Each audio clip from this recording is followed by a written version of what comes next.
करणं इतकंच पुरेसं नाहीये प्रियांनो. तर पश्चातापाला अनुसरून फळ देणं सुद्धा तितकंच गरजेचं आहे. हे सुद्धा आम्ही काल पाहण्याचा प्रयत्न केला. आणि त्याच्याच बरोबर एक फार महत्वाची गोष्ट आम्ही पाहण्याचा प्रयत्न केला, की प्रभूला तुमच्या जीवनामध्ये भाडेकरू म्हणून राहायचं नाहीये. काही दिवस जोपर्यंत आम्हाला वाटेल तोपर्यंत त्याला आमच्या जीवनामध्ये ठेवायचं. आमच्या सोयीनुसार त्याला काढायचं आणि परत बोलवायचं. अशा पद्धतीचं वास्तव्य किंवा अशा प्रकारची वस्ती तो तुमच्या आणि माझ्यामध्ये करू इच्छित नाहीये. तर त्याला त्या घराचा किंबहुना आपल्या जीवनाचा, त्याच्या त्या पवित्र मंदिराचा संपूर्ण हक्क हवा आहे. आणि जो त्याला तो संपूर्ण हक्क देईल, तो त्याच्यापासून अनेक आणि अगणित असे आशीर्वाद उपभोगल्याशिवाय राहणार नाही. आणि तो त्याच्या हातातलं सामर्थ्याचं पात्र बनेल, याचा देखील आम्ही काल अभ्यास केलेला आहे. आणि मग आज आम्ही मत्तई शुभवर्तमान याचा 13वा अध्याय आणि त्या 13व्या अध्यायामधली फार प्रचलित अशी उदाहरणं किंवा वचनं त्याच्याविषयी आम्ही अभ्यास करणार आहोत. आणि मग या वचनांवरती आपल्यापैकी प्रत्येक जण थोडा थोडा एखादा छोटा छोटा 15-20 मिनिटाचा उपदेश खात्रीने देऊ शकतो, नाही का? कारण लहानपणापासून ही वचनं आम्ही ऐकलेली आहेत. लहानपणापासून या वचनांचा अभ्यास आम्ही केलेला आहे. तुमच्यापैकी प्रत्येकाला ती फार चांगल्या रीतीने ठाऊक आहेत. आणि असं असताना सुद्धा आज पवित्र आत्म्याने आम्हाला काहीतरी वेगळं किंवा जे आमच्या जीवनासाठी महत्वाचं आहे, जे आमच्या जीवनाला लागू केल्याने आम्ही त्याच्या जवळ जाऊ शकतो, त्याला पुन्हा स्वीकारू शकतो, असं मार्गदर्शन देवापाने तुम्हाला आणि मला करावं अशी देवाजवळ प्रार्थना करूयात. आणि मग 13व्या अध्यायाला आपण सुरुवात करूयात. वचन 1 ते 3 कोणीतरी वाचा. त्या दिवशी येशू घरातून निघून समुद्र किनाऱ्याशी जाऊन बसला. तेव्हा लोकांचे थवेच्या थवे त्याच्याजवळ जमले, म्हणून तो मचव्यात जाऊन बसला व सर्व लोक किनाऱ्यावर उभे राहिले. मग त्यांनी त्यांना दाखल्यांनी पुष्कळ गोष्टी सांगितल्या. तो म्हणाला, पहा, पेरणारा पेरणी करावयास निघाला. हालेलुया. तो जेव्हा घरातून बाहेर पडला, त्याची ख्याती, त्याची प्रसिद्धी आता एवढी झालेली आहे, लोकांना त्याच्याविषयी कळलेलं आहे. आणि मग लोकांच्या गर्दीची गर्दी त्याच्या पाठीमागं, थव्यांच्या थवे असं म्हटलेलं आहे. अनेक लोक त्याच्या पाठीमागून निघालेली आहेत. आणि मग तो त्या समुद्राच्या किनाऱ्याजवळ जाऊन बसला आणि लोक किनाऱ्यावर उभे राहिले असं म्हटलेलं आहे. मग त्याने त्यांना दाखल्यांनी पुष्कळ गोष्टी सांगितल्या. कशाने सांगितल्या? दाखले देऊन. बऱ्याचदा आम्ही बोलीभाषेतले जे दाखले आहे ते देत असतो आणि त्याच्यातून लोकांना गोष्टी समजावून सांगत असतो. प्रभू येशू ख्रिस्त सुद्धा लोकांच्या जीवनामधल्याच गोष्टी घेऊन, लोकांच्या दैनंदिन पातळीवरचे जे व्यवहार आहेत, व्यवहारातल्या काही गोष्टी घेऊन ते त्याविषयी बोलताना तुम्हाला मला वाचायला मिळतं. म्हणजे आता म्यूट ऑल करशील का प्लीज? Yes, thank you. आणि मग आम्हाला हे पाहायला मिळते की प्रभू येशू ख्रिस्त आमच्या व्यवहारातल्या दैनंदिन जीवनातल्या काही गोष्टी घेऊन आपल्याशी बोलत असतो. आणि मग या ठिकाणी सांगितलं की पहा. पहा या शब्दाचा अर्थ किंवा पहा म्हणजे काय करायचंय हे आम्हाला शिकवलं गेलेलं आहे, आम्ही ते पाहिलेलं आहे. पहा म्हणजे काय? आम्हाला ते काळजीपूर्वक ऐकायचं आहे, त्याच्याकडे लक्ष द्यायचं आहे, थांबायचं आहे आणि त्याच्याकडे लक्ष द्यायचं आहे. आणि आम्हाला कशाकडे लक्ष द्यायला सांगितलेलं आहे? पेरणारा पेरणी करावयास निघाला आहे. पेरणारा कशाला निघालेला आहे? पेरणी करायला निघालेला आहे असं आम्हाला त्या वचनामध्ये सांगितलेलं आहे. आणि मग ही वचनं तुम्हाला आणि मला कदाचित तोंडपाठ आहेत की कुठं कुठं ते बी पडलेले आहेत, त्यांनी किती किती फळ दिलेलं आहे, ते कुठं कुठं रुजलेले आहेत, त्या सगळ्या गोष्टी तुम्हाला आणि मला तोंडपाठ आहेत, नाही का? परंतु तरी सुद्धा प्रियांनो आज आपण त्याची उजळणी करण्याचा प्रयत्न करूयात.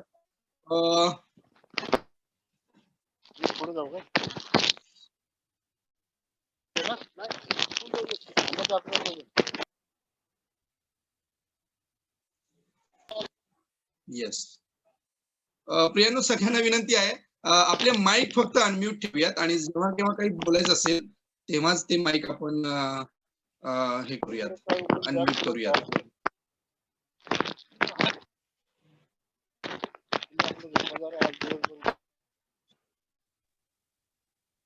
डीएल अंकल, तुमचा माईक अनम्यूट आहे, जरा म्यूट कराल का प्लीज? सेंट्रली म्यूट करा ना. नाही, ते ऑटोमॅटिक अनम्यूट होतंय बहुतेक.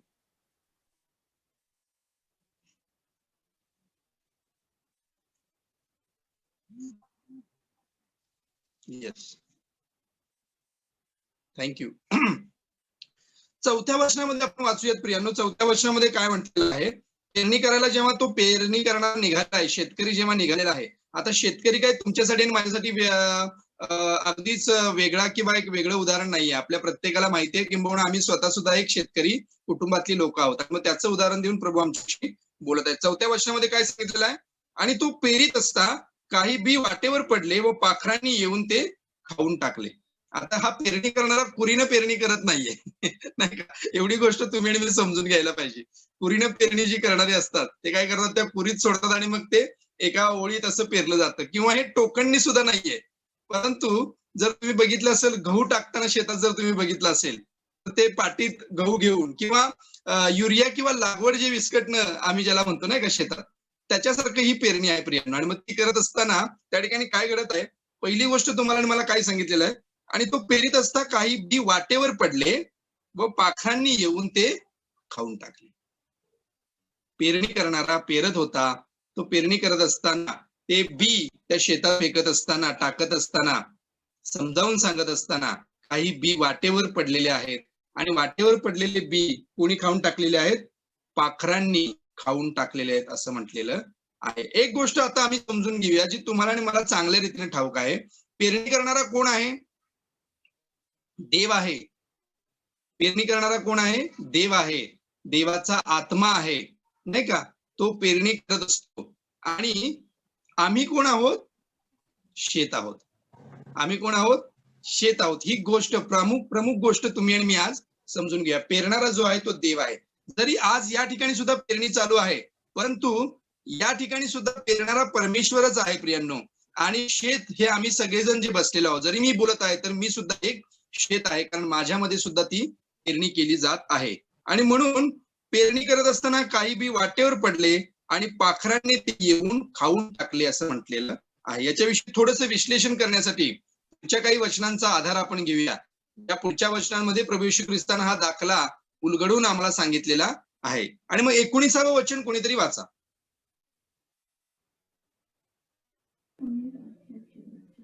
कोणी राजाचे वचन ऐकतो, पण ते त्याला समजत नाही. तेव्हा तो दुष्ट येऊन त्याच्या अंतःकरणात पेरलेले ते हिरावून घेतो. वाटेवर पेरलेला तो हा आहे. हालेलुया.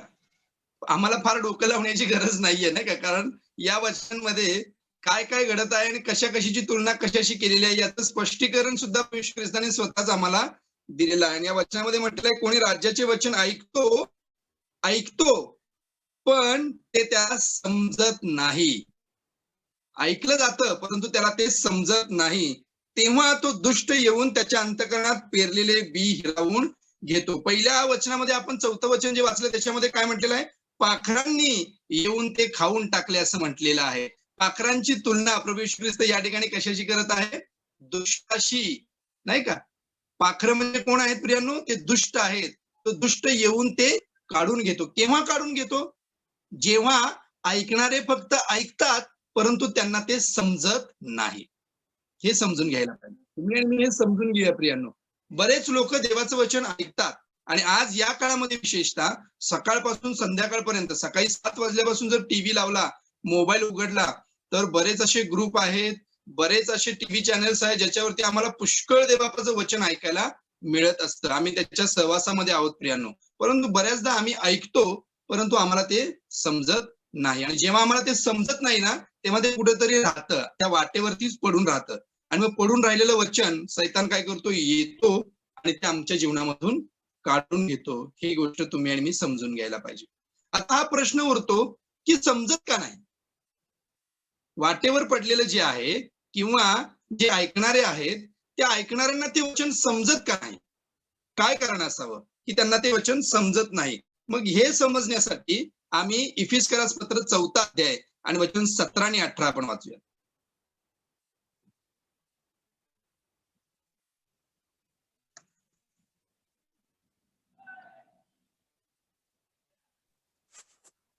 म्हणून मी हे म्हणतो व प्रभूमध्ये निश्चितार्थाने सांगतो की परराष्ट्रीय भ्रष्ट मनाने चालत आहेत त्याप्रमाणे तुम्ही ह्यापुढे चालू नये. त्यांची बुद्धी अंधकारमय झाली आहे. त्यांच्या अंतःकरणातील कठीणपणामुळे त्यांच्यात अज्ञान उत्पन्न होऊन ते देवाच्या जीवनाला पारखे झालेले आहेत. ते कोडगे झाल्यामुळे त्यांनी हालेलुया. हवरेपणाचे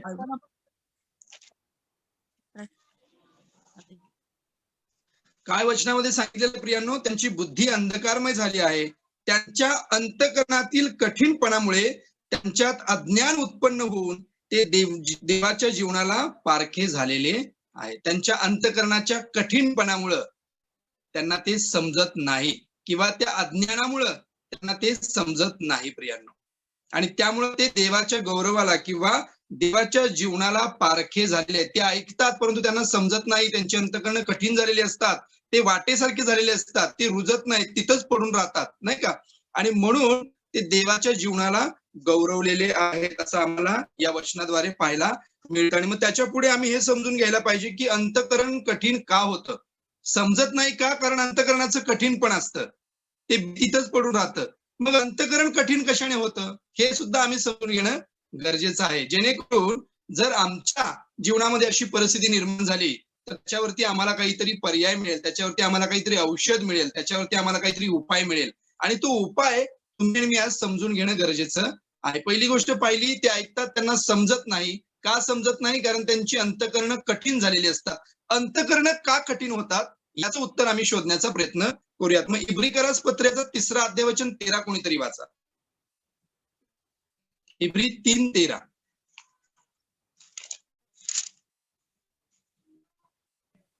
जोपर्यंत आज म्हटलेला वेळ आहे तोपर्यंत तुम्ही एकमेकांना प्रतिदिवशी बोध करा. हेतू हा की पापाच्या फसवणुकीने तुम्हातील कोणी कठीण होऊ नये.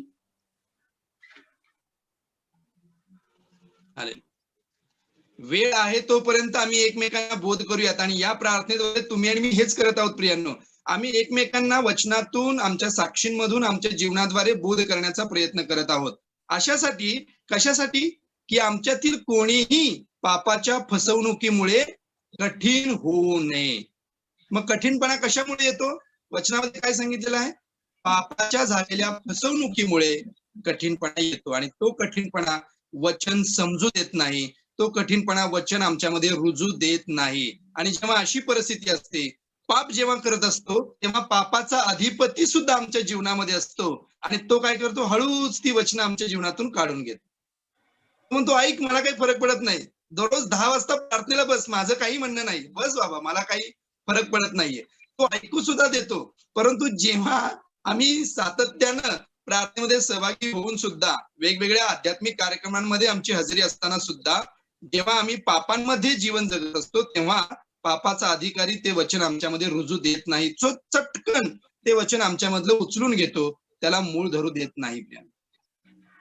आणि म्हणून जर पापाच्या फसवणुकीमुळं आमच्यामध्ये कठीणपणा येत असेल तर आमच्याकडे त्याचं उत्तर सुद्धा आहे प्रियांनो. आमच्याकडे काय उत्तर आहे? आमच्यावरती त्याचं उत्तर आहे प्रभू येशू ख्रिस्ताचं रक्त. जर आम्ही पश्चाताप केला तर हे कठीण झालेलं मन जे आहे ते प्रियांनो मांसमय पुन्हा होऊ शकतं. ती शस्त्रक्रिया करणारा वैद्य तुमच्या आणि माझ्याजवळ उपलब्ध आहे. फक्त आम्ही त्याला सांगणं गरजेचं आहे की मला ही शस्त्रक्रिया करून घ्यायची आहे. माझ्या जीवनामध्ये या गोष्टींमुळे कठीणपणा आलेला आहे देवाप्पा, या गोष्टींमुळे देवाप्पा तुझं वचन मला समजत नाहीये, ते माझ्यासाठी तू सहज सोपं करून सांग आणि मला पापापासून लांब ठेव. ही गोष्ट तुम्ही करणं गरजेचं आहे. चिखलाचं उदाहरण घेऊया. चिखलात आपण प्रत्येकाने खेळलेलो आहेत नाही का? आणि विशेषतः आता जेव्हा पाऊस पडलेला आहे सगळीकडे, तेव्हा चिखल झालेला असेल बाहेर. चिखलाचं उदाहरण घेऊया. एखादा चिखलाचा गोळा आम्ही घेतला आणि तो चिखलाचा गोळा आम्ही काही दिवस आमच्या पायरीवरती आणून ठेवला, तर काही दिवसांनी तो चिखलाचा गोळा काय होतो? कठीण होतो, नाही का? त्याच्यातली आर्द्रता जेव्हा निघून जाते, त्याच्यातलं पाणी जेव्हा निघून जात असतं, तेव्हा तो चिखल दगडासारखा कठीण व्हायला लागतो. आणि दगडासारखा कठीण चिखल तुम्ही जर हातात घेतलात आणि त्याच्यापासून काहीतरी बनवण्याचा प्रयत्न केलात तर ते तुम्हाला आणि मला शक्य होणार नाही. जेव्हा देवाच्या सहभागितेचा, पवित्र आत्म्याचा ओलावा तुमच्या आणि माझ्यामधून पापांमुळे निघून जातो, तेव्हा आम्ही त्या चिखलासारखे घट्ट होतो प्रियांनो. आणि मग आमचा जो कुंभार आहे, तो कुंभार काय करतो? तो चिखल फेकून देतो. काय करतो? ते चिखल फेकून देतो. आणि म्हणून तुम्ही आणि मी हे लक्षात घेणं गरजेचं आहे की जर आम्ही जीवनाच्या कोणत्याही क्षेत्रांमध्ये जर कठीण झालो आहोत तर आम्हाला तातडीनं त्याच्या जवळ येणं गरजेचं आहे. त्याच्या प्रेमाच्या, प्रीतीच्या, कृपेच्या आणि त्याच्या रक्ताच्या त्या पुळाव्यामध्ये आम्हाला राहणं गरजेचं आहे. ते रक्त आम्हावरती घेणं गरजेचं आहे आणि आमच्यामधली ती आर्द्रता आम्हाला पुन्हा मिळवणं गरजेचं आहे. ही गोष्ट तुम्ही आणि मी आता समजून घेणं गरजेचं आहे. आणि मग एक गोष्ट आम्ही समजून घ्यायला पाहिजे की जी लोक पापाची आवड धरतात, काही गोष्टी त्यांना सुटवत नाहीत, काही गोष्टी त्यांना सोडाव्याशा वाटत नाहीत, काही गोष्टी त्यांना वाटतं की हे केलं तरी काही फरक पडत नाही. जी लोक पापाची सातत्यानं आवड धरतात त्यांना देवबापाचं वचन कळणार नाही प्रियांनो. कारण पाप काय करतं तर आमचं मन कठीण करतं. समजत असूनही काही वेळेला समजत नसल्यासारखे आम्हाला ते वागायला लावतं प्रियांनो. आणि म्हणून आम्ही पापाची आवड धरणं हे तुमच्या आणि माझ्यासाठी फार कठीण आहे आणि त्यामुळे आम्ही कठीण होत असतो. हे पहिलं उदाहरण झालं, ज्या उदाहरणामध्ये आम्ही पाहिले की काही बी वाटेवरती पडले, पाखरांनी ते येऊन खाल्ले. पाखरांचं उदाहरण किंवा पाखरांची तुलना त्याने दुष्टाशी केलेली आहे. समजत का नाही हे आम्ही पाहिलं का? कारण अज्ञान आहे, नाही का? अज्ञान आहे आणि अज्ञानामुळं किंवा कठीणपणामुळे ते समजत नाही. कठीणपणा काय येतो तर पापाद्वारे झालेल्या फसवणुकीमुळे कठीणपणा येतो. तो कठीणपणा कसा काढला जाऊ शकतो? पश्चातापाद्वारे. खराखुरा पश्चाताप. दोन प्रकारचे पश्चाताप आहेत, दोन प्रकारचं दुःख आहे. जगिक ऐहिक दुःख आणि स्वर्गीय दुःख. या दोन्ही गोष्टी आम्ही मागच्या जीवनामध्ये शिकलेलो आहेत. ऐहिक दुःख काय होतं? नाशास कारणीभूत ठरतं. परंतु स्वर्गीय दैवी दुःख आम्हाला कुठे घेऊन जातं? तारणापर्यंत घेऊन जातं. हे आम्ही मागच्या जीवनामध्ये शिकलेलो आहेत. हे पहिलं उदाहरण आम्ही पाहिलं. आता दुसऱ्या ठिकाणी काय सांगितलेलं आहे पुढच्या उदाहरणामध्ये? 5वं वचन कोणीतरी वाचा.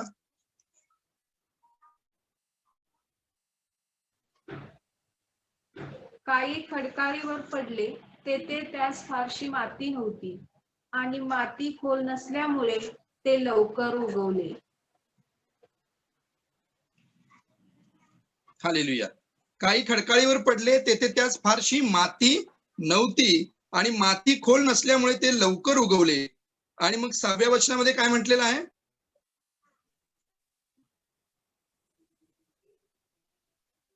6वं वचन वाचा. ते वर आला तेव्हा ते करपले व त्यास मूळ नव्हते म्हणून ते वाळून गेले. हालेलुया. तेव्हा सूर्य वर आला तेव्हा ते करपले व त्यास मूळ नव्हते म्हणून ते वाळून गेले असं म्हटलेलं आहे. आता पेरणारा जो आहे तो पेरणी करतच आहे प्रियांनो. तो ते बी त्या शेतामध्ये टाकतच आहे. त्यातले काही बी वाटेवरती पडलेले आहेत, दुसरे बी जे आहेत ते खडकाळ जमिनीवरती म्हणजे खडकावरती पडलेले आहेत का? नाही प्रियांनो, खडकावरती पडलेले नाही आहेत. अशा मातीवरती पडलेले आहेत जी जमीन वरवर दिसायला मातीसारखी दिसते, परंतु जरा जर आम्ही ती खोदण्याचा प्रयत्न केला तर अगदी 2 इंचावरती 1 इंचावरती आम्हाला खडक लागतो किंवा मुरुम लागतो. आणि अशा जमिनी तुमच्या आणि माझ्याकडे सुद्धा आहेत. आणि त्या नांगरताना, त्यांची मशागत करताना तुम्हाला आणि मला किती त्रास होतो हे तुम्ही अनुभवलेलं असेल प्रियांनो. नांगराचा फाळ सुद्धा त्याच्यामध्ये टिकत नाही, तो दणादण उडायला लागतो. अशा प्रकारच्या जमिनीविषयी या ठिकाणी बोललं गेलेलं आहे. माळ रानाची विशेषता, आमच्या चर्च समोरची जी जमीन आहे ना माळ रानाची, तशा जमिनीविषयी बोललेलं आहे. वरती माती आहे, 1-2 इंचाचा थर आहे, परंतु खाली काय आहे? खडक आहे. आणि त्या खडकावरती, त्या मातीवरती हे बीज पडलेलं आहे. आणि मग त्यामध्ये काय झालेलं आहे? सूर्य वर आला तेव्हा ते करपलं आणि ते वाळून गेलं, कारण त्याचं मूळ खालीपर्यंत पोहोचू शकत नव्हतं, कारण खाली खडक होते प्रिया. याचं विश्लेषण प्रभू येशू ख्रिस्ताने काय केलेलं आहे आपण वचनामध्ये पाहूया. पुढच्या वचनामध्ये 20वं वचन कोणीतरी वाचा. खडकाळीवर पेरलेला तो हा आहे की तो वचन ऐकतो व ते तात्काळ आनंदाने ग्रहण करतो, परंतु त्यास मूळ नसल्या कारणाने तो थोडासा वेळ टिकतो आणि वचनामुळे संकट आले किंवा छळ झाला म्हणजे तो लागलाच अडखळतो. आमीन. हालेलुया. खडकाळीवर पडलेल्या वचनाचं विश्लेषण किंवा बियाचं विश्लेषण परमेश्वर या ठिकाणी काय करतो? हे अशा प्रकारचे लोक आहेत जे काय करतात त्या ठिकाणी? ते वचन ऐकतात, तत्काळ आनंदाने ग्रहण करतात, उत्साहित होतात. बापरे बापरे बापरे, काय जबरदस्त मेसेज दिला ना, खतरनाक मेसेज दिला. आम्ही असा मेसेज कधी ऐकलाच नाही यापूर्वी. काय काय उदाहरणं दिली जबरदस्त, काय पकड आहे वचनावरती, किती भारी वाटलं. मला वाटलं की मीच त्या ठिकाणी आहे, मी स्वतःलाच त्या वचनाच्या प्रकाशामध्ये पाहू शकलो आणि मला सगळं दिसतात. आणि मग ती सहभागिता संपली आणि चर्चमधून बाहेर पडलो की कोणीतरी मित्र भेटतो आणि मग त्या मित्राच्या पाठीमागे गाडीवर बसून आम्ही चर्च मधल्या लोकांना टाटा बाय बाय करून आमची वाट दुसऱ्या मार्गाला फुटते किंवा दुसऱ्या मार्गाला जाते. तात्पुरते उत्साहित होणारे लोक वचन ऐकतात, ग्रहण सुद्धा करतात. हे माझ्यासाठीच आहे.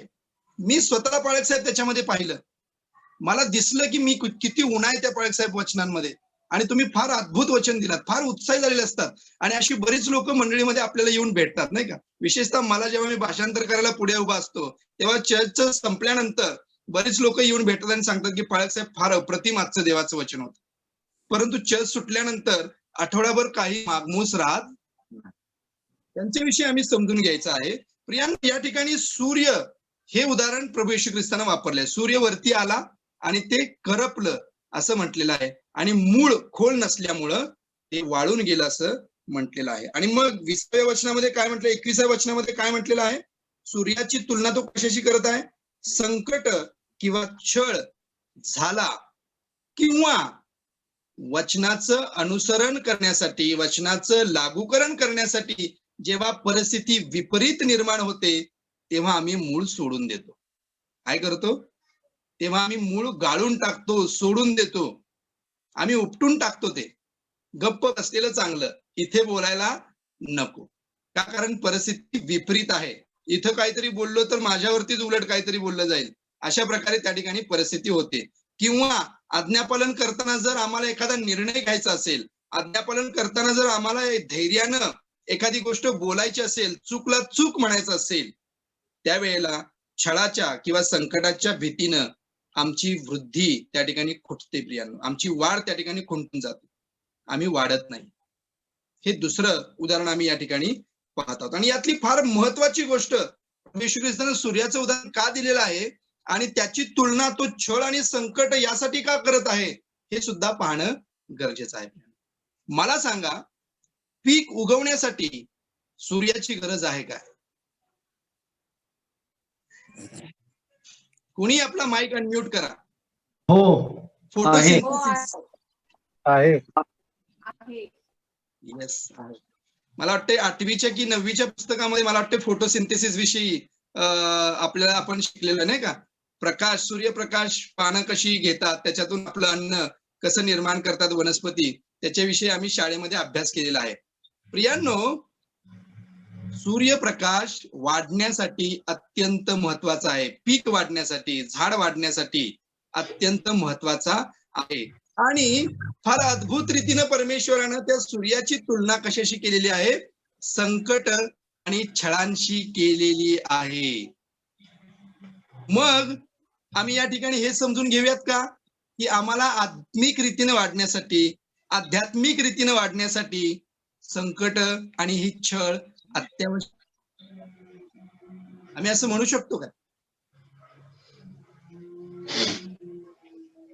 आध्यात्मिक वाढ होण्यासाठी आम्हाला आमचा छळ होणं, आमच्यावरती संकट येणं हे अगत्याचंच आहे प्रियांनो. कारण प्रभू येशू ख्रिस्तानं तुम्हाला आणि मला हे शिकवलेलं आहे. परंतु बहुतांश लोक या फेज मध्ये जेव्हा येतात तेव्हा ते आपलं मूळ गाळून टाकतात. प्रियांनो, ते काय करतात, माघारी फिरतात. ते तिथं रुजत नाहीत, त्यामध्ये ते वाढू शकत नाहीत. आणि बहुतांश लोक या टप्प्यावरती येऊन मागे फिरतात, कारण त्यांना भीती वाटते.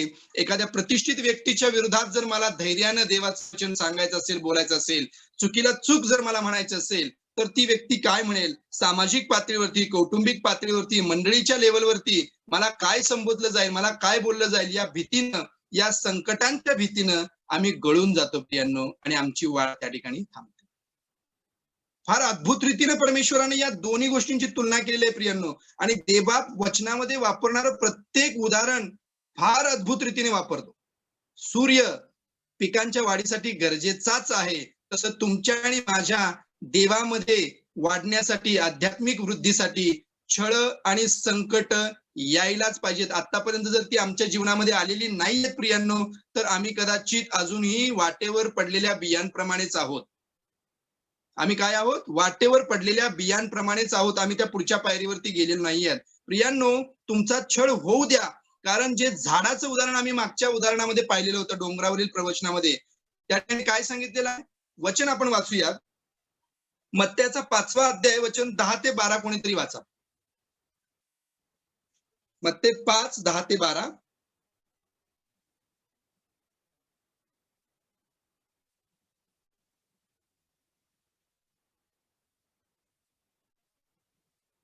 पटकन वाचा कोणीतरी. नीतिमत्वा करता ज्यांचा आहे ते धन्य, कारण स्वर्गाचे राज्य त्यांचे आहे.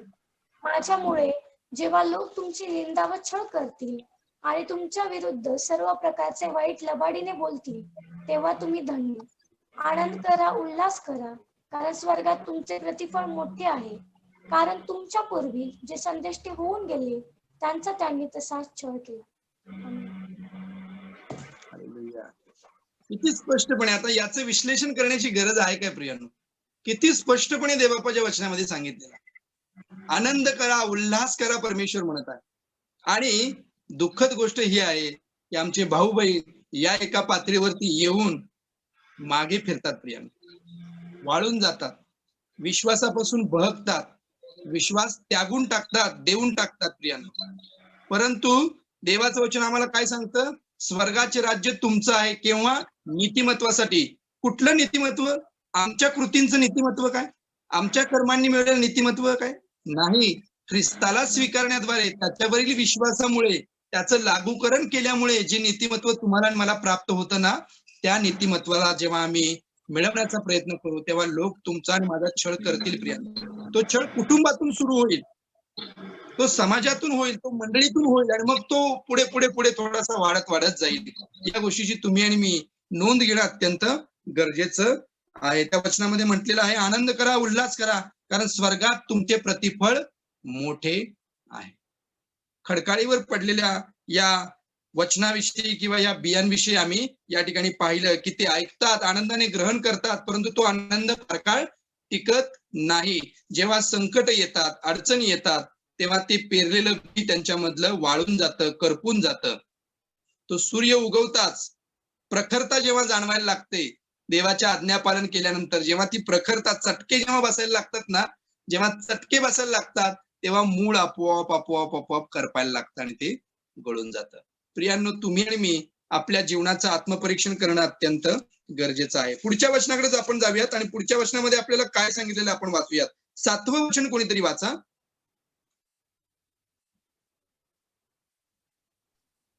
काही काटेरी झाडामध्ये पडले, मग काटेरी झाडाने वाढून त्याची वाढ खुंटविली. हालेलुया. पेरणारा जो आहे तो पेरतच आहे प्रियांनो. पहिले वाटेवर पडले, दुसरे खडकाळ जमिनीत पडले, तिसरे काटेरी त्या ठिकाणी झाडांमध्ये पडले असं म्हटलेलं आहे.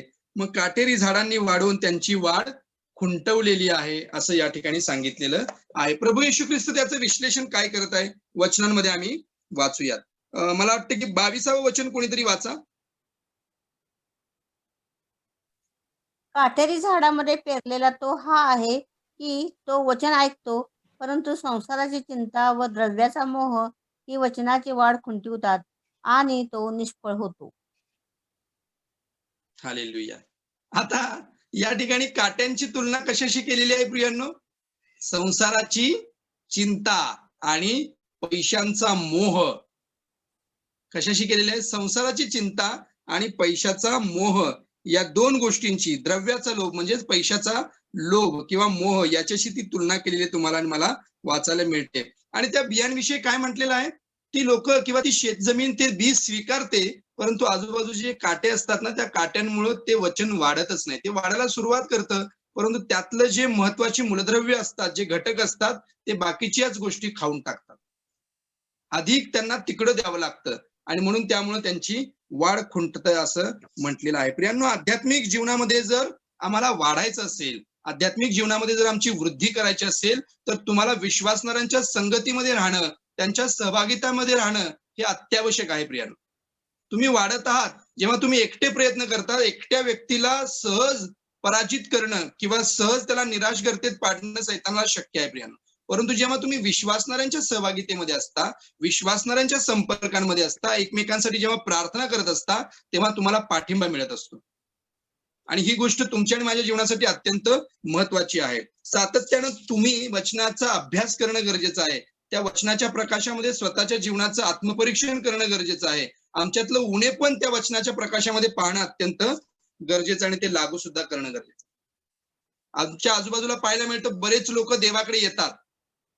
मी गेल्या 4-5 वर्षांमध्ये बऱ्याच वेळेला अनुभव घेतलेला आहे. मी पाळक साहेबांच्या बाजूला उभा असतो आणि मग बरीच लोक जेव्हा नव्याने ख्रिस्ताला समर्पित होतात किंवा जे मागे पडलेले असतात ते देवबापाचं वचन ऐकून पुढे येतात, पाळक साहेबांशी चर्चा करत असतात की पाळक साहेब आजचं वचन मला माझं उणे पण दाखवणार होतं आणि देवाच्या वचनामध्ये मला कळलं की मी आज माझं आध्यात्मिक जीवन कुठे आणि मला काय करण्याची गरज आहे, मला समर्पित करण्याची गरज आहे.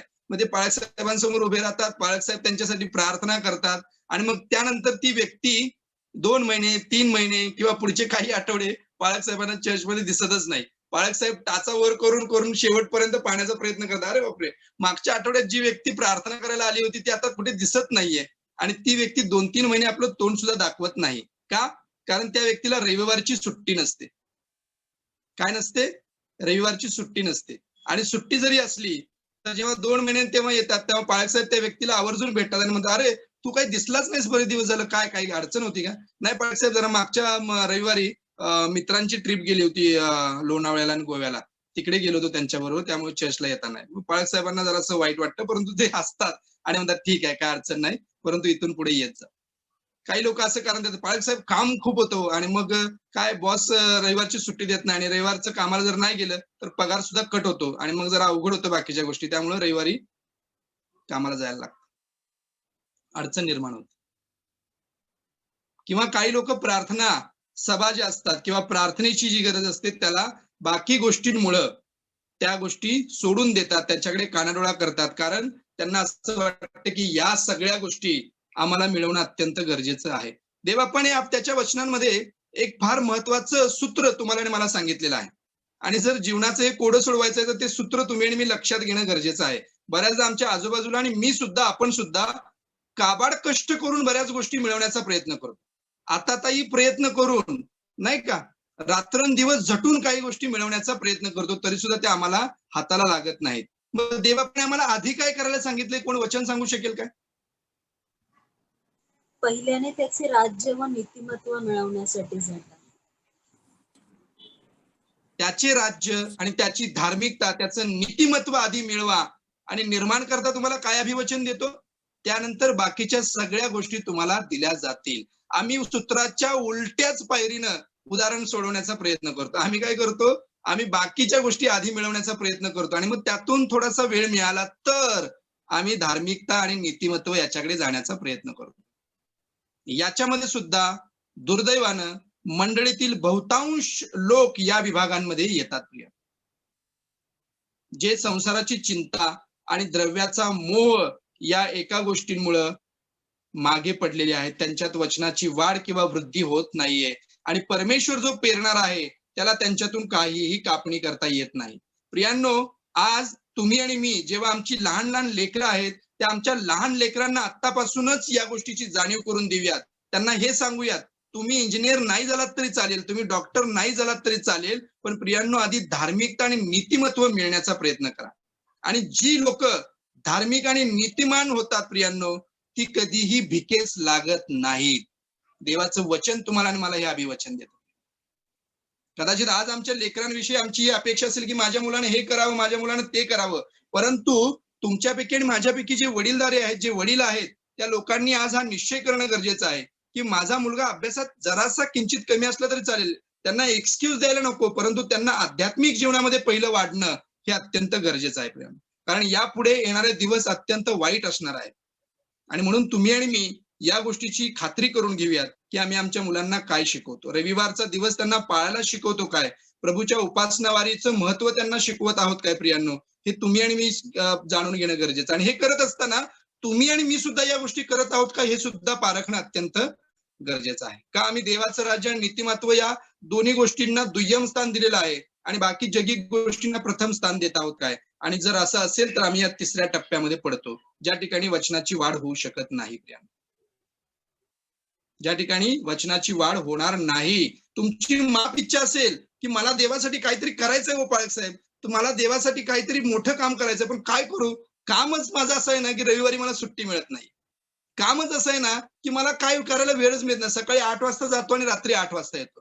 प्रियांनो, आमच्या आजूबाजूला बरीच अशी उदाहरणं आहेत ज्या लोकांनी मोठमोठ्या नोकऱ्या फक्त रविवारची सुट्टी नाहीये म्हणून नाकारल्या आणि रविवारची सुट्टी असणारी नोकरी ते करत आहेत आणि त्यामध्ये ते यशस्वी झालेले आहेत, कारण परमेश्वराचा हात त्या लोकांबरोबर आहे.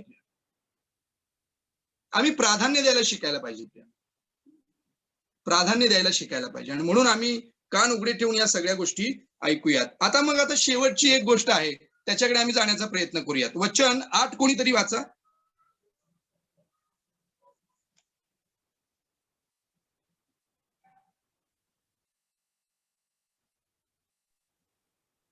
काही चांगल्या मातीत पडले, मग त्याचे कोठे 100 पट, कोठे 60 पट, कोठे 30 पट असे पीक आले.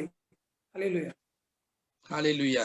ज्याला कान आहेत तो ऐकू असं म्हटलेलं आहे. आणि शेवटची विभागवारी जी आशीर्वादाची विभागवारी आहे आणि ज्या विभागांमध्ये ती लोक आहेत जी लोक ऐकतात आणि समजून घेतात, त्यानुसार लागूकरण करतात, देवाकडे प्रताप करतात आणि मग अशी लोक फळ देतात. प्रियांनो, काय करतात? अशी लोक फळ देतात. प्रियांनो, पापासाठी तुमचा आणि माझा न्याय होणार आहे का? शेवटच्या दिवसांमध्ये आम्हाला काय विचारलं जाणार आहे?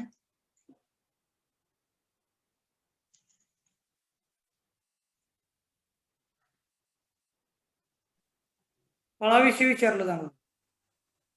फळांविषयी विचारलं जाणार नाही.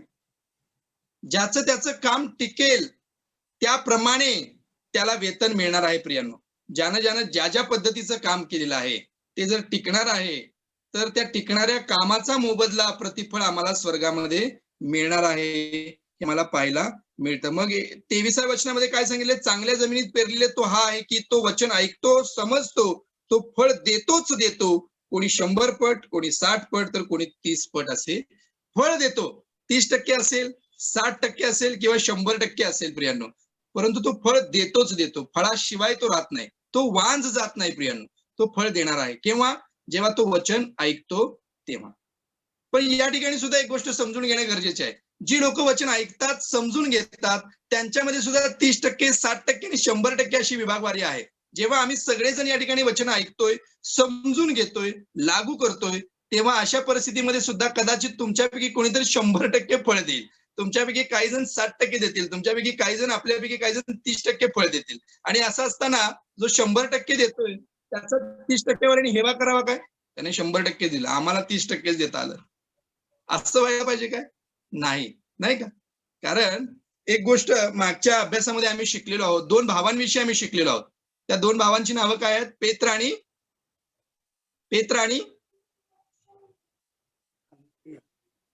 अंद्रिया. पेत्र आणि आंद्रिया, नाही का? त्यांच्याविषयी शिकलो. कोणाला आधी प्रभू येशू ख्रिस्त दिसला हो? आंद्रियाला दिसला, नाही का? आंद्रियाने येऊन पेत्राला सांगितलं, नाही का? आंद्रियाने येऊन पेत्राला सांगितलं की मसीहा आम्हाला मिळालेला आहे. का? कारण आंद्रिया बाप्तिस्मा करणारा योहानाचा शिष्य होता आणि बाप्तिस्मा होत असताना तो त्या ठिकाणी उपस्थित होता. तो त्याच्या मागे मागे गेला, तो कुठे राहतो म्हणून पाहण्यास गेला. त्याच्या बरोबर एक रात्र त्या घरामध्ये त्याने घालवली आणि मग दुसऱ्या दिवशी तो त्या समुद्राकाठी मासे धरत असताना या दोघा भावांना बोलवलं गेलं. या दोघा भावांनी त्याला त्याच्या बोलावण्याला प्रतिसाद दिला, ते त्याच्या मागे गेले. परंतु प्रियांनो, पुढच्या वचनांमध्ये आम्हाला आंद्रियाविषयी जास्त ऐकायला मिळतं का? नाही. पुढच्या वचनांमध्ये आम्हाला आंद्रियाविषयी वाचायला मिळत नाही. आंद्रियाने जरी पेत्राला सांगितलं की आम्हाला मसीहा प्राप्त झालेला आहे, आम्हाला तो मिळालेला आहे, तरी देवबापाने पेत्राला त्या ठिकाणी मंडळीचा खडक केलेला आहे आणि त्याच्यावरती त्याने मंडळी उभा केलेली आहे. हा तो फरक आहे बऱ्याचदा प्रियांनो. 100 पट कदाचित पेत्राने प्रभू येशू ख्रिस्ताला दिलेलं आहे. आंद्रियाने 30% दिलं असणार आहे, कारण वचन सांगते की तो फळ देतोच देतो. आंद्रियाने फळ दिलं नाही असं नाही प्रियांनो, आंद्रियाने 30% दिला असेल. देवबापाने अधिकची जबाबदारी पेत्रावरती दिलेली आहे. हे तुम्ही आणि मी समजून घेणं अत्यंत गरजेचं आहे. काय महत्वाचं आहे? वचन ऐकणं महत्वाचं आहे, ऐकून समजणं महत्वाचं आहे, समजून त्याचं लागूकरण करणं गरजेचं आहे आणि त्याच्यामध्ये राहणं टिकणं हे अत्यंत गरजेचं आहे. आम्ही जर वाढलोच नाही तर अवघड होऊ शकेल प्रियांनो. जमीन का वाईट होते? वाईट जमिनीविषयी सांगितलं नाही का, या तिन्ही जमिनी वाईट आहेत. काही वाटेवर पडले, काही खडकाळ जमिनीत पडले आणि काही काटेरी जमिनीत पडले असं म्हटलंय. या तिन्ही जमिनी ज्या आहेत ना त्या थोड्याशा वाईट प्रतीच्या, हलक्या प्रतीच्या जमिनी आहेत. या जमिनी वाईट का होतात? मशागत जमिनी केली नाही तर. हा, मशागत केली नाही तर त्याची. मशागत केली नाही तर जमिनी वाईट होतात असं आम्ही पाहतो प्रियांनो. काय होतं? कठीणपणा येतो. म्हणजेच मशागत केली जात नाही ना, नांगरलंच नाही तसंच बी टाकून दिलं, उगवतील काय? नाही उगवणार. कठीणपणामुळे. आणि कठीणपणा कशामुळे येतो? पापांमुळे येतो असं आम्ही वाचलेलं आहे. मग ते वाटेवर पडलेल्या बियांसारखे आहे. खडकाळपणा, जिथं माती कमी असते प्रियांनो, त्याच्यामुळे ते त्या ठिकाणी उगवत नाही. का? कारण संकट आणि छळ यांना घाबरून ती जमीन वाईट होते, हलक्या प्रतीची होते. त्याच्यानंतर आम्ही वाचतो संसाराची चिंता आणि काळजी यामुळे सुद्धा जमिनीची प्रत कोसळते, ढासळते, त्याच्यातून चांगलं पीक मिळत नाही. आणि मग चांगली जमीन कशामुळे होते? जमीन चांगली कशामुळे होते? मशागतीनं. येस, जमीन चांगली अशामुळे होते कारण या वरील 3 गोष्टी त्या जमिनीमध्ये नसतात, किंवा या वरील तिन्ही गोष्टी त्याची पूर्तता किंवा त्याच्या विरोधातल्या ज्या गोष्टी करणं गरजेचं असतं त्या चौथ्या जमिनीमध्ये केल्या जातात आणि त्यामुळे ती जमीन चांगली ठरत असते. चौथी जमीन जी आहे ना प्रियांनो, ती कठीण होत नाही कारण ती पापाने फसत नाही. पाप मला भुलवायला आलेला आहे, मला ते फसवायला आलेलं आहे, हे मला देवापासून लांब घेऊन जाणार आहे हे त्या जमिनीला कळतं आणि त्या पापाला ती पळवून लावते, अडवते, देवाच्या अधीन होऊन अडवते. तेव्हा ते पाप तिच्यापासून पळून जातं. म्हणून ती जमीन चांगली ठरते प्रियांनो. ती जमीन चांगली का ठरते? कारण जेव्हा संकट आणि छळ येतात तेव्हा ती जमीन आनंद मानते, उल्हास करते, परमेश्वराच्या नावाला धन्यवाद देते, म्हणून ती जमीन चांगली ठरते. संकट आणि अडचणी जेव्हा येतात, जेव्हा छळ होतो ख्रिस्ताच्या नावामुळे, तेव्हा ही जमीन काय करते? उल्हासते, आनंद पावते. त्यामुळे ही जमीन चांगली ठरत असते. ती जमीन का ठरते चांगली? कारण ती जमीन आधी देवाचं राज्य आणि धार्मिकता मिळवण्याचा प्रयत्न करते. संसाराच्या चिंता, द्रव्याचा मोह यांपेक्षा अधिक देवाचं नीतिमत्व आणि देवाचं धार्मिकता मिळवण्याचा ती जमीन कसोशीनं प्रयत्न करत असते. म्हणून ती जमीन चांगली ठरते. त्याला प्रथम प्राधान्य देते, म्हणून ती जमीन चांगली ठरते. बऱ्याचदा काय होतं, या वचनांवरती जेव्हा आम्ही उपदेश ऐकतो, विशेषतः पेरणाऱ्याचा दाखला, त्याच्याविषयी जेव्हा आम्ही वचन वाचतो तेव्हा आमच्या डोक्यांमध्ये कॅल्क्युलेशन्स तयार होतात लगेच. आणि कॅल्क्युलेशन असे असतात की आम्ही लगेच विभागवारी करतो. आणि ती विभागवारी बऱ्याच अंशी आपल्या बाबतीत होतं की नाही मला माहित नाही, परंतु मी अनुभवावरून सांगतो कारण मी याच्यातून गेलेलो आहे. बऱ्याचदा असं होतं, वाटेवर पडलेले बी म्हणजे बहुतेक पिंटॉंकल असणार आहेत, कारण ते काय वाढत नाही बाबा. ते किती सांगितलं तर त्यांच्यावरती काही फरक पडत नाही. सैतान नेमका येतो आणि त्यांना छळून जातो. खडकाळ जमीन जी आहे ना ती बहुतेक अक्का असणार आहे.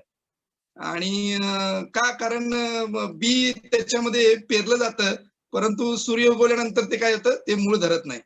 आणि मग काटेरी झुडूप आहे ते खात्रीने विकाससर असणार आहे. कारण का? बाकीच्या सगळ्या गोष्टींमुळे त्यांना देवाला वेळ देता येत नाही. आणि मग राहिलं काय? चांगली जमीन. ते कोण आहे? मी आहे. अशी विभागवारी, असं कॅल्क्युलेशन एका क्षणामध्ये आपल्या डोक्यामध्ये तयार होतात. मंडळी सगळी आपल्या डोळ्यासमोर उभी राहते, मंडळीतील प्रत्येक व्यक्तिमत्व आपल्या डोळ्यासमोर उभं राहतं आणि आम्ही लगेच त्या लोकांना त्या विभागात टाकून देतो.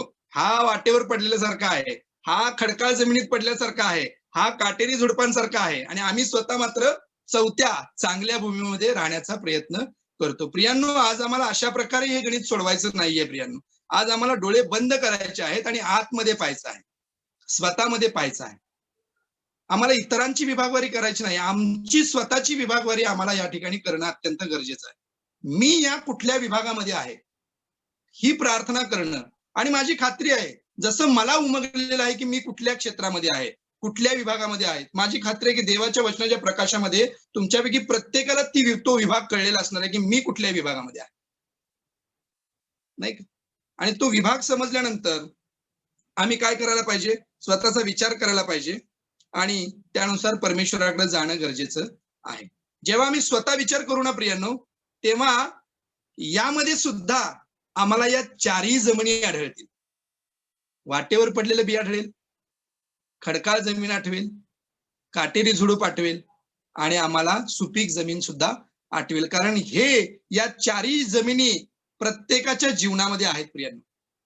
जीवनाची विविध अंग आहेत नाही का, ज्याला आम्ही आध्यात्मिक जीवन म्हणतो, ज्याला आम्ही कौटुंबिक जीवन म्हणतो, ज्याला आम्ही शारीरिक आणि मानसिक जीवन म्हणतो.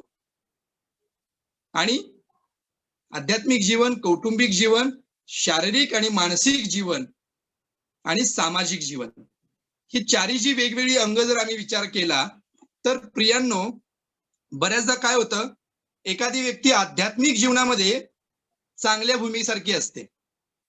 एखादी व्यक्ती काय असते, आध्यात्मिक जीवनामध्ये देवाचं वचन पाळण्यामध्ये, देवाचा सुवार्थ प्रचार करण्यामध्ये, देवाचं आज्ञापालन करण्यामध्ये एखादी व्यक्ती चांगल्या भूमीसारखी असते, कारण त्याच्यामध्ये ती कसोशीनं प्रयत्न करत असते. परंतु जीवनाच्या बाकी क्षेत्रांमध्ये, कुठं, कौटुंबिक क्षेत्रामध्ये, वैवाहिक क्षेत्रामध्ये, शारीरिक आणि मानसिक क्षेत्रांमध्ये आणि सामाजिक क्षेत्रांमध्ये त्या व्यक्तीच्या जीवनामध्ये कुठेतरी वाटेवर पडलेल्या बियांसारखी अवस्था असते, खडकाळ जमिनीसारखी अवस्था असते, नाहीतरी कुठेतरी काटेरी झुडपांची अवस्था असते. वैवाहिक जीवन कोलमडलेलं असतं, आम्ही आध्यात्मिक जीवनामध्ये पुढारपण करण्याचा प्रयत्न करत असतो. आमचं वैवाहिक जीवन फार सुंदर असतं, परंतु आमचं कौटुंबिक जीवन म्हणजे आमच्या लेकरा बाळांचं जीवन देवाच्या वचनाच्या विपरीत वाढताना जगाला आणि इतर लोकांना दिसत असतं, परंतु आमच्या डोळ्यांना ते दिसत नाही. आमचं कौटुंबिक जीवन चांगलं आहे, आमच्या लेकरांचं जीवन चांगलं आहे, आमचं मानसिक आणि शारीरिक जीवन सुद्धा चांगलं आहे, सुपीक जमिनीसारखं आहे, परंतु सामाजिक पातळीवरती आम्ही त्या काटेरी झुडपांसारखे त्या विभागात मोडत आहोत. बऱ्याचदा अशी अवस्था असते प्रियांनो. आणि म्हणून तुम्ही आणि मी जेव्हा देवाची सेवा करत आहोत तेव्हा विशेष खबरदारी घेणं गरजेचं आहे. आणि बहुतांश ख्रिस्ती लोक या एका गोष्टीकडे फारसं लक्ष न दिल्यामुळे प्रकाश होऊन प्रकाशू शकत नाहीयेत प्रियांनो. का? कारण ते आध्यात्मिक पुढारपण करतात, आध्यात्मिक सेवा करत असतात, परंतु कुठेतरी त्यांचं वैवाहिक जीवन कोलमडलेलं असतं आणि ते लोकांना दिसत असतं. आणि त्यामुळे लोक त्या संदेशाकडे किंवा त्या देवाच्या वचनाकडे पुरेसं लक्ष देऊ शकत नाहीत. का? कारण ती गोष्ट त्यांना अडखळण ठरते प्रिया. बऱ्याचदा आम्ही आध्यात्मिक चांगलं असतो, वैवाहिक जीवन सुद्धा आमचं तेवढं भक्कम असतं, परंतु आम्ही आमच्या लेकरा बाळांमध्ये देवाचं भय भरण्यामध्ये, देवाचं आज्ञापालन त्यांना शिकवण्यामध्ये कुठेतरी कमी पडत असतो. आणि जेव्हा आमची लेकरं बाळ इतर लोकांच्या समोर उभी असतात, त्यांच्या समोर जेव्हा वागत बोलत असतात, तेव्हा ती गोष्ट इतरांसाठी अडखळणाची ठरते प्रिया. आमची लेकरं बाळ सुद्धा आध्यात्मिक जीवनामध्ये वाढत आहेत, परंतु सामाजिक पातळीवरती आम्ही तोंड देखला न्याय कदाचित करत असू, त्या ठिकाणी आम्ही प्रीती दाखवत नसू, समाजातील काही लोकांशी आमचा वैरभाव असेल, त्या ठिकाणी आमची जमीन काटेकुसळ्यांसारखी झालेली आहे प्रियांनो. आणि त्या जमिनीकडे तुम्ही आणि मी विशेष लक्ष देणं अत्यंत गरजेचं आहे. कदाचित आम्ही दशमांश देण्यात चुकत नाही, पण प्रीती करण्यामध्ये चुकतो. त्या ठिकाणी आम्ही वाटेवर पडलेल्या जमिनीसारखे आहोत. कदाचित आम्ही काही वेळेला सुवार्थ प्रसार करतो, परंतु आमचं वैवाहिक जीवन ढासळलेलं असतं. कदाचित काही वेळेला आम्ही इतरांवरती फार प्रीती करतो, परंतु आमची लेकरं बाळं असं असताना बिघडून गेलेली असतात, ती देवाच्या वचनाच्या विरोधात वागणारी असतात, याकडे आमचं दुर्लक्ष असतं. आणि म्हणून आज ही वचनं शिकत असताना आम्ही इतरांकडे पाहून विभागवारी करणं गरजेचं नाहीये. आमचं स्वतःचं जीवन या चारही विभागांमध्ये विभागून पहा प्रियांनो. आणि माझ्या जीवनामध्ये कुठं बी कमी पडत आहे, कुठं त्या बियाला वाढण्यासाठी मदत होत नाहीये ते पहा. माझ्या लेकरांच्या जीवनामध्ये काही अडचणी आहेत का? त्यांच्याशी संवाद साधा, त्यांचा मित्र होण्याचा प्रयत्न करा, त्यांच्याबरोबर बसा, त्यांच्याबरोबर वेळ घालवा, देवाविषयी बोला प्रियांनो, त्यांच्या अडचणी समजून घ्या. वैवाहिक जीवनामध्ये काही अडचणी आहेत का? मी माझ्या पार्टनरला, माझ्या जोडीदाराला पुरेसा वेळ देऊ शकत नाहीये का? तिच्याबरोबर बसा, त्याच्याबरोबर बसा, त्यांच्याशी संवाद साधण्याचा प्रयत्न करा. सामाजिक पातळीवरती काही वैरभाव निर्माण झालेले आहेत का? माझं कोणाशी पटत नाहीये का? माझी छबी सामाजिक पातळीवरती थोडीशी बिघडलेली अशी दिसते का? प्रियांनो, समाजामध्ये लोकांबरोबर नातेसंबंध प्रस्थापित करण्याचे प्रयत्न करा. मंडळीच्या पातळीवरती तो प्रस्थापित करण्याचा प्रयत्न करा. प्रीती दाखवा प्रियांनो. आणि या सगळ्या गोष्टी चांगल्या असताना आमची मानसिक स्थिती कुठेतरी ढासळलेली आहे का, याच्याकडे सुद्धा लक्ष देणं अत्यंत गरजेचं आहे. कारण बऱ्याचदा आम्ही मंडळीमध्ये एक वागतो आणि आम्ही घरी आल्यानंतर आपल्या पत्नी बरोबर, आमच्या मुलांबरोबर, आमच्या भावाबरोबर किंवा आमच्या आई वडिलांबरोबर विपरीतपणे वागत असतो. त्या ठिकाणी आम्ही लक्ष देणं अत्यंत गरजेचं आहे. आणि मग असं असताना या चारही क्षेत्रांमध्ये जेव्हा तुम्ही आणि मी प्रामाणिकपणे लक्ष देऊ प्रियांनो, तेव्हा आम्ही 100% देतो जे म्हटलेलं आहे ना, 30%, 60% आणि 100% फळ दिल्याशिवाय राहणार नाही प्रियांनो. माझी खात्री आहे परमेश्वराचं वचन जसं आज माझ्याशी पोटतिडकीनं बोललेलं आहे, माझ्या जीवनातलं उणे पण परमेश्वराने जसं मला दाखवलेलं आहे, मी कुठल्या विभागांमध्ये बसत आहे हे जे परमेश्वराने मला अभ्यास करताना दाखवलेलं आहे, तसं आपल्यापैकी प्रत्येकाला परमेश्वरानं आम्ही कोणत्या विभागांमध्ये आहोत हे दाखवलेलं आहे प्रियांनो. आणि यासाठी की आम्ही पश्चाताप करावा, आम्ही जे वाळून गेलेलो आहोत, आम्ही जे कठीण झालेलो आहोत, आम्हाला ती आर्द्रता पुन्हा मिळवणं गरजेचं आहे. पवित्र आत्म्याच्या संपर्कामध्ये आम्हाला राहणं गरजेचं आहे. आणि जेव्हा आम्ही त्या संपर्कामध्ये येऊ ना प्रियांनो, तेव्हा आम्ही सुपीक होऊन जाऊ. आणि जेव्हा सुपीक होऊ तेव्हा फळ देणारे होऊ. आणि म्हणून आज झोपण्याच्या आधी आमच्यापैकी कोणीही पश्चाताप न करता, आमचं आत्मपरीक्षण न करता झोपायचं नाहीये, माझी विनंती आहे. देवाचं वचन ऐकून सोडून देऊ नका प्रियांनो. देवाचं वचन संपल्यानंतर लगेच मोबाईल बंद करून मोबाईलमध्ये किती व्हॉट्सअप मेसेज आले त्याच्याकडे पाहू नका प्रियांनो. प्रार्थनेला बसा, कौटुंबिक प्रार्थनेत वेळ घालवा. झोपताना एकटा विचार करा की देवा मी कुठे आहे या वचनांमध्ये. आणि हा जेव्हा विचार करू ना तेव्हा पवित्र आत्मा आम्हाला मार्गदर्शन करेल. आणि तुमच्यासाठी आणि माझ्यासाठी एक चांगली गोष्ट अशी आहे की देव तयार आहे तुम्हाला आणि मला मदत करायला. तो दाराशी उभा आहे, फक्त दार उघडणं आम्हाला गरजेचं आहे. दार उघडलं की तो आमच्या बरोबर आतमध्ये येऊ शकतो. परमेश्वर करो आणि या आजच्या वचनाद्वारे आम्हा प्रत्येकाला त्याच्या जवळ जाण्यासाठी आणि त्याचं आणि आपलं नातं अधिक घट्ट करण्यासाठी सहाय्य आणि मदत होईल. हालेलुया. पुढील वेळ मी संचालकांच्या हाती देतो. परमेश्वराला मी धन्यवाद देतो यासाठी की आज पुन्हा एकदा आपल्याला पेरणाऱ्याचा दाखला जो आहे, या पेरणाऱ्याच्या दाखल्याचा दृष्टांत प्रभू येशू ख्रिस्तानं आपल्या शिष्यांना आणि त्याचप्रमाणे त्याची वचने ऐकण्यासाठी म्हणून जे लोक आलेले होते त्या सर्वांना हा पेरणाऱ्याचा दाखला त्यानं देऊ केला.